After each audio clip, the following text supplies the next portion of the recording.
Bienvenue, devant moi se trouve un Motorola Moto G67. Et aujourd'hui, je vais vous montrer comment activer et configurer le mode Ne pas déranger.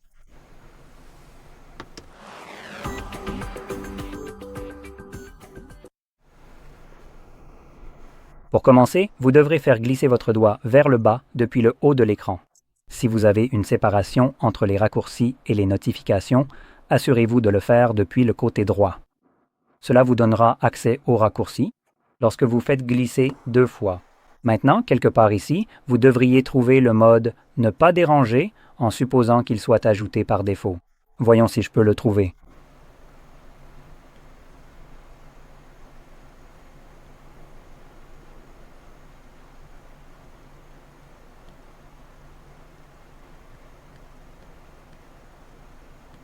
Ah, ici, en fait, ce n'est pas indiqué comme mode « Ne pas déranger » ou DND. En fait, nous allons chercher les modes. Donc, il n'y a pas seulement le mode « Ne pas déranger » ici, il y a plusieurs choses différentes. Je vais tout vous expliquer en détail au fur et à mesure, mais commençons d'abord par cliquer sur la flèche. Et ici, vous pouvez par exemple activer le mode « Ne pas déranger » ou bien aller dans les paramètres, ce que je vous recommande de faire en premier, puis nous allons cliquer sur le mode « Ne pas déranger » ici. Et cela nous permet de modifier les paramètres du mode « Ne pas déranger » lui-même. Maintenant, la raison pour laquelle je parle spécifiquement des paramètres du mode « Ne pas déranger » lui-même. Au lieu de simplement vous donner, en quelque sorte, une version générale, c'est parce que, même si cela est étiqueté comme mode « Ne pas déranger », techniquement, tout ce que vous créez ici serait aussi un mode « Ne pas déranger ». C'est juste que ce n'est pas nommé ainsi parce que vous pouvez changer son nom comme vous le souhaitez. Mais celui-ci ici sera activable ou désactivable, manuellement par vous. Donc, il n'y a rien que vous puissiez programmer comme horaire dans ce mode spécifique, il vous faudrait donc créer un autre mode pour des besoins de planification. Mais ici, vous avez des options comme, par exemple, les personnes que vous pouvez sélectionner qui pourront vous appeler ou vous envoyer des messages. Il y a aussi une option supplémentaire pour autoriser les appels répétés, donc si quelqu'un vous appelle 2 fois en l'espace de 15 minutes. Ils contourneront tout ce que vous avez sélectionné juste au-dessus ici et ce que vous pouvez sélectionner ici. Il s'agit, des contacts favoris, ce qui signifie les contacts favoris, tout le monde ou personne. Comme je l'ai dit, cette option contournera tout ce que vous avez sélectionné ici et c'est une bonne option en cas d'urgence. Maintenant, nous avons les applications. Vous pouvez choisir quelles applications peuvent vous déranger avec des notifications inutiles lorsque ce mode est activé. Et nous avons les alarmes et autres interruptions que vous pouvez également spécifier ici. Et puis en dessous de cela, nous avons les paramètres d'affichage. Donc nous avons des choses comme les notifications, le mode niveau de gris et ainsi de suite. Vous pouvez donc activer certains de ces interrupteurs si vous le souhaitez. Ils seront donc activés dès que vous enclencherez le mode Ne pas déranger, donc le mode niveau de gris sera appliqué. Cela active en fait un affichage en noir et blanc. On peut aussi activer le mode sombre et d'autres options. Et l'une des options les plus utiles, du moins à mon avis, c'est celle-ci, la durée.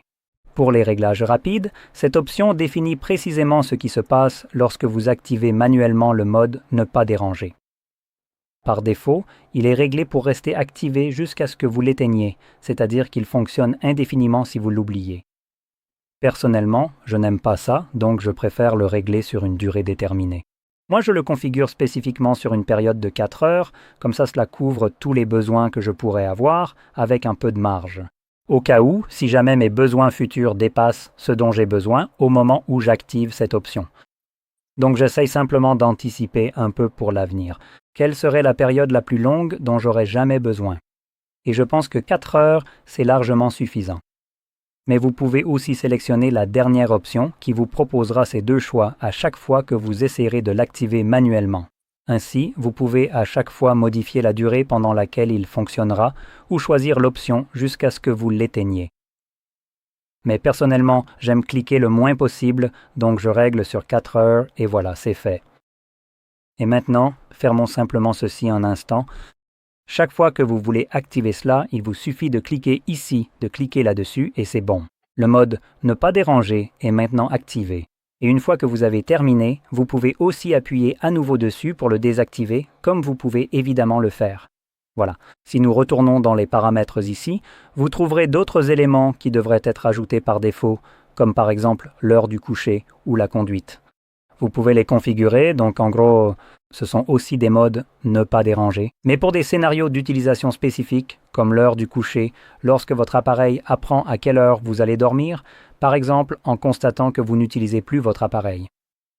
Il utilise plusieurs capteurs pour cela, donc une fois qu'il détecte cela, après un certain temps, il passera automatiquement en mode couché.